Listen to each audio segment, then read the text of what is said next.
Backyard Woodworking. This week we're going to attempt to make a little thin rip jig for your table saw. And a lot of times you can use a thin strip of wood, say to band the edge of a shelf or around a plywood door. You forever got to be covered up particle board or something like that. So you use a little strip of hardwood, or I use poplar a lot, works good. Anything, depending on, what you want, but you need to cut them thin strips. And sometimes, getting a hunk of wood trapped between the fence and the blade is not a good idea. So, I was looking around online, and I found a plan here. I don't know how good you can see this, but I'll hold it up in front of the camera here to give you an idea of what it looks like. It's basically this, 3 inches wide, 3/4 inch thick plywood. This is a little over a foot, about 13 inches. It's rough form here. And out of this I'm going to need 2 pieces, a 5-inch piece and a 6 1/4 inch piece. That's that. Here's a little piece of hardboard, 1/4 inch thick hardboard, which actually isn't really a 1/4 inch anymore, but whatever. But you need a piece of this, 1/2 inch wide, 5 inches long. You're going to need 2 pieces, 5 inches long. So this is plenty long enough to cut 2 5-inch pieces out of. This is a piece 3/4 thick. I ripped off a piece 5/16 wide. It fits my table saw perfectly. Now, if your saw takes a little bit wider or whatever, you'll just have to deal with what you got, or use a miter bar. But this has to be 12 inches long approximately. If it was 12 1/4, it wouldn't matter a hill of beans really. Now what's going to happen is we're going to cut 1/4 inch wide grooves, approximately 1/4 inches wide. Come in a 1/2 inch off at each end here, and we're going to cut a groove that this will fit into. Now what I did, test piece. I'm going to set my fence a 1/2 inch from my blade. The blade is high enough. I adjusted mine because I have an older, this isn't a rip blade, so you got that.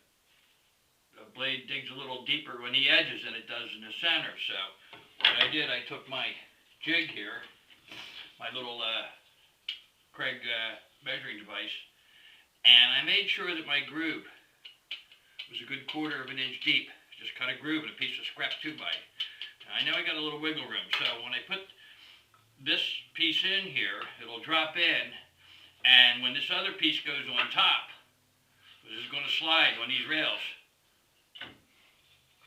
it won't bind and lift up. It'll be buried, in other words. So I set my blade that way. So we're going to need that. Now also, this has a little measuring device. I'm going to skip it because I can measure up this wheel here to the blade with a steel ruler or a tape measure and be good enough for what I need. But if you want to put it on there, fine. A little piece of plexiglass with a little measuring tape. You can zero the roller to the edge of the blade, make your mark so it's on 0 on your tape, and bing, you're done. Simple. But I'm going to get away with that. Now they call for what they call an R10 bearing, which is, according to this drawing, it's 5 HID by 1 3/8 OD, and it's about, from what I gather here, because it's got a bushing in here, 3/8 thick. So I think the bearing is about 3/8 too. I'm not sure on that, but I don't have a bearing. And I ordered one, and it'll probably cost me about $7 or $8. By the time if I start ordering a bunch of junk, I could go to Rockler, go buy a thin rip jig, and be done with it. But I'm trying to do this so everybody can make one with what got laying around. I do have a hole saw. And this size hole saw here, which is, I believe, 1.5 inches. This is 1.5 inch hole saw. But the inside measurement is approximately 1 3/8 inches.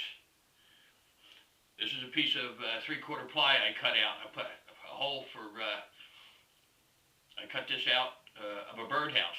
This is what came out, so the bird could get an 1.5 inch hole. So, the inside part's about 1 3/8 inches, the plug that comes out.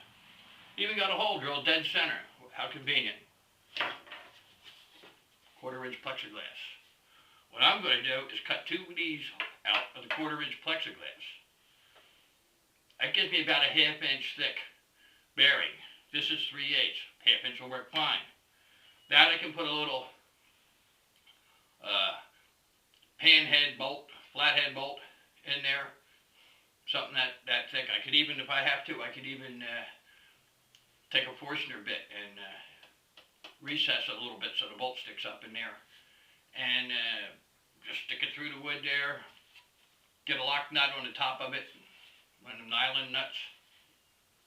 And I can make a wheel. That'll, like it has on here, on the end here, in the picture, I can get that wheel here, make it out of plexiglass. And just so the wood rolls by it, that's all I need. I'm just going to get a bolt to size it to this hole, so it fits snug and it won't wobble around a lot. Done deal. I think it'll work. We're going to see. So the first thing we got to do with this is basically, now I got my pieces rough side, is cut the grooves, one on each side of this here. Now this is my good side here. I think I'm going to make the good smooth, the good side. This is just construction plywood that I had left over. I got a pile of it sitting around from stuff I've made. So what I'm going to do is use these little pieces up. I'm going to put the good side down against the table. This side I can sand pretty smooth. That'll work.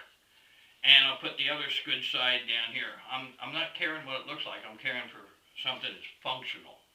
So let's get together on let's cut this groove now. So the first one I'm going to leave. We're going to put this down so I got a good side on the table here. I want to cut my groove on the bad side. So this is set up already for a 1/2 inch away from the fence, and I got my blade height set. Now I got to turn the camera off, and then I can restart it if I get the solar on, because the surge just kicks the camera. It's very sensitive. Alrighty.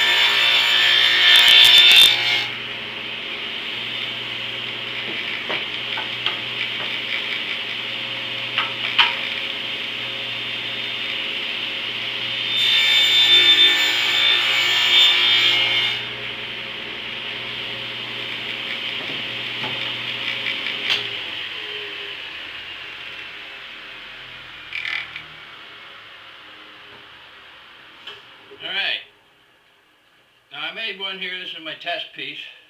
I just cut one groove. Now what I'm going to do is line this up. Now I can go this way. I mean, I've seen this done. You kind of like eyeball this, but time you get done messing around. Now what I want to do is just take my fence. Well, there's my hole there. And I don't want to go the whole distance because that's a 1/4 inch. I could have used my dado set and made a 1/4 inch dado, but this is a little narrower. So what I'm going to do is come in a little bit. Like that, and lock this down, and then I'll resaw that, and then I'll try this piece and see if it fits. If it's too tight, I kick the fence out a hair more, and once I get a good fit on this test piece, and then I can run my good piece again through both sides, and I know it'll fit. That's the plan. Sneak up on it. It's a good idea. I got to shut the camera again.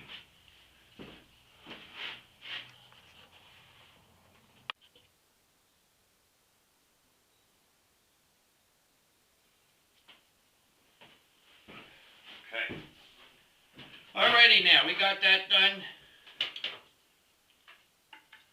Slats, they work out pretty good. Now when I cut, you see this one here, see how this will slide in the groove? Across it. So I need 2 5-inch pieces of this. 5 and a 6 1/4 inch piece of this, and what they did, they rounded the corners off here. So it doesn't give no measurements in this plan for that. So I'm gathering if this is 5 and this is 6 1/4, I'm just going to come back 1 1/4 inches and then knock these corners off from the center point, which would be 1 1/2 inches. And just go with that. And I'll just cut them off on the chop box over here and miter saw and do it the old-fashioned way. Then we can sand everything up, round off the corners and all. And we drill a hole. This runner will go across like that. We're going to have a slot in here, and a slot in here about 3 inches long on each side of the runner, which we can put a machine screw in there, because it's got like a cone shape on the head. So as you tighten down on that screw, it'll actually spread the slot apart in the middle, therefore binding it in place in your track. Simple way of doing it. Alrighty. I'm going to shut the camera off and I'm going to get this cut and get 2 5-inch pieces cut, and then cut this to length 12 inches is this piece here for your runner. I'm going to cut that up and we'll have the pieces cut to size in.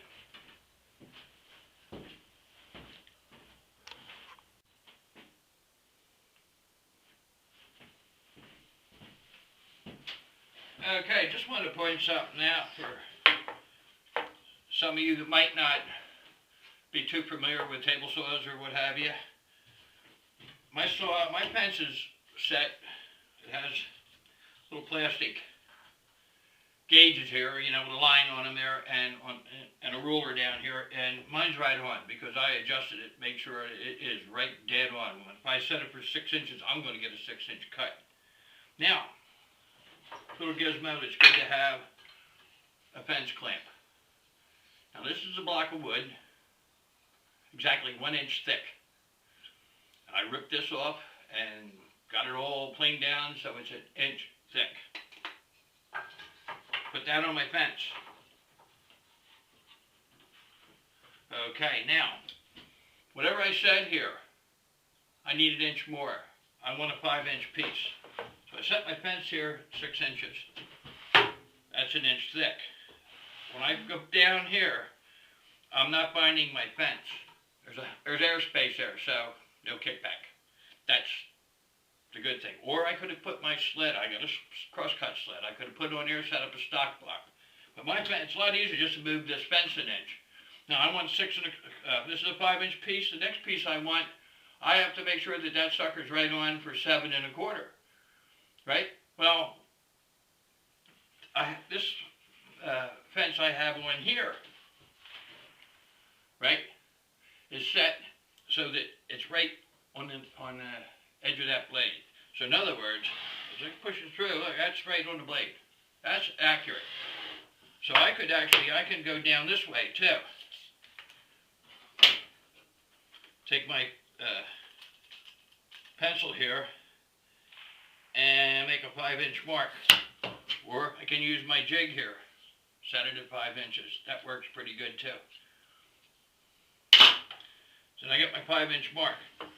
Best way to do it is take your piece where you got a good sharp line like this, and get your 5 right on the edge. I want 5 inches, say. I'm going to put that line right there, just to show you. I was just trying to show you the 2 different ways you could do this. Now, I got a 5-inch piece, I got a line there. Well, I put it on the wrong side of the piece. Actually, no I didn't. I can do it this way. I line that right up here on the edge of my fence. Right? And that's going to be 5 inches to this side of the blade. You see? So if I want my mark, I want to cut on that mark, I want further. So if I want a 5-inch piece, I need a 5 1/8 for that side. So it's safer to use one of these blocks or an auxiliary fence, or just a piece of MDF screwed to my gauge, my miter gauge. That's it. So I'll turn the saw on. I'm going to make my cuts.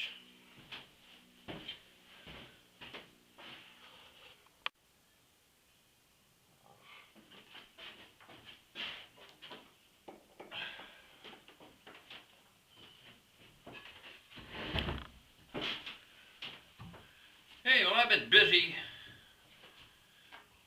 for the last hour or so playing around here and there. What I've done is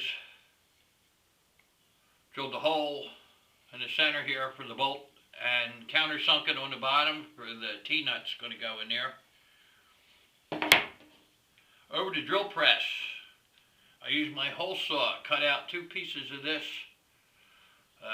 plastic Lexan, and that mounts on the bottom of this, the other side of this under here, and it spins really nice, does a good job. So there goes, that's the bearing problem solved without buying one. 2 1/4-inch pieces of plexi. So I got that.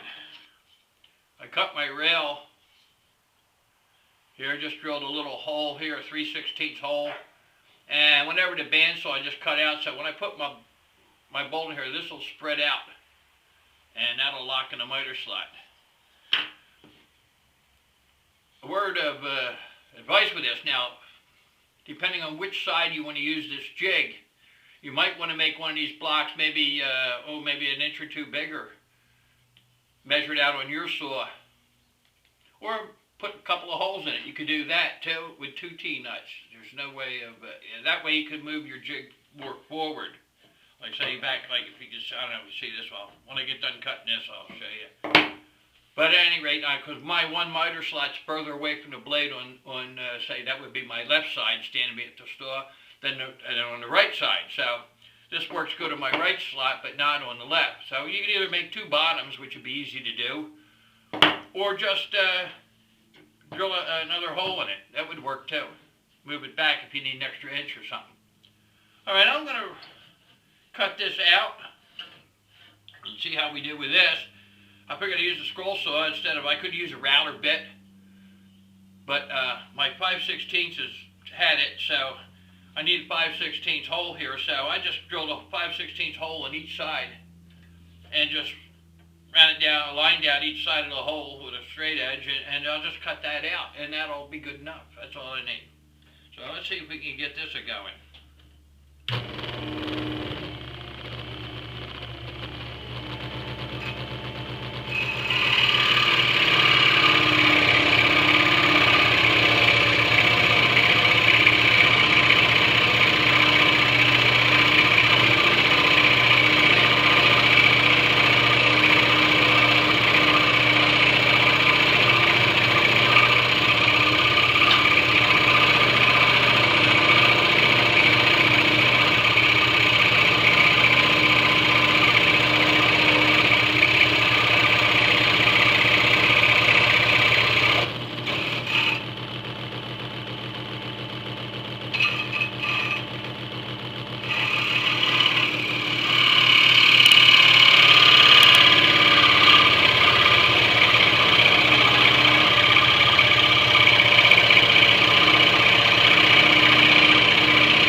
Loosen the tension up here.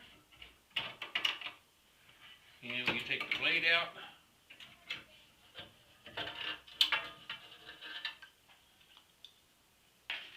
And there we go. Now I got the slot. Now you can see how this is coming together. The bolt will be coming through the middle of this, and that locks it in position. This bolt isn't quite long enough, but it's the only 1/4-20 I had. Now my hole saw was a 1/4-inch pilot, so a 1/4-20 bolt fits perfect. And this, as you can see, they really spin nice. And that's all you need, just something like that. Now this here, I got my slot here. When that bolt, a T-nut in there, when you put a knob on there, what I'm going to do, I'm just going to get a bolt, I think, and make a knob. And on this gets mounted across here, centered. I have a center line already drawn. So I'm just going to center that up like so and get it square to the jig so it's square. You put a square on it. And that gets screwed in with a couple of short screws, obviously like a 3/4 inch or something, whatever, you know. You could probably go all the way to a 1 and you'd be fine. But I'm going to countersink, drill 2 holes, countersink it, and that'll get mounted to the bottom. That's after I get a T-nut. I don't have any more 1/4 inch T-nuts. All I got is 3/8, so I have to go to the store. But you can see how this goes together. It's a simple project, and in my credits on this video, I put the website in where I got the plan from the Woodsmith Shop and gave them credit for their plan. I just kind of like deviated from it quite a bit. So they gave me the inspiration. I just used my own judgment, made my own design. But hey, that's a jig. I'm going to wrap this video up and see what we come up with next time. Probably after the holidays, probably somewhere around maybe the first week of December. I'll see if I can get something else out to you. It's been a little busy. Like I said, the wife's health. She's been doctoring with her foot there, had a toe removed, so that wasn't too hot, a little painful. But at any rate, I'm going to get another one out. I think I'm going to do some on the scroll saw for Christmas, maybe some ornaments or something.